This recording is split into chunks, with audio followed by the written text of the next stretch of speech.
আমাদের ময়মনসিংহ গফরগাঁওয়ের মাঝে ব্রহ্মপুত্র নদের মাঝে ছোট্ট একটি দ্বীপচর, তার মাঝে তৈরি হয়েছে প্রশান্তি গ্রিন ওয়াটার পার্ক, যেটা কিনা আমাদের ময়মনসিংহের দ্বীপের মাঝে সব থেকে সুন্দর একটি পার্ক। একের পর এক সৌন্দর্য দেখতে দেখতে আপনার যেতে হবে এই পার্কে। গফরগাঁও ব্রিজের সৌন্দর্য দেখে ব্রিজের নিচে নেমে ছোট ছোট নৌকা দিয়ে এই দ্বীপে যেতে হবে। নৌকা ভাড়া 10 টাকা।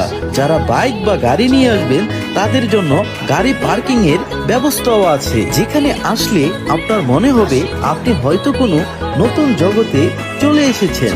এখানে চারপাশে পানি আর সবুজের বুকে ফুলের সৌন্দর্যের সাথে পাখিদের কককাকলিতে মুগ্ধ করবে আপনাকে।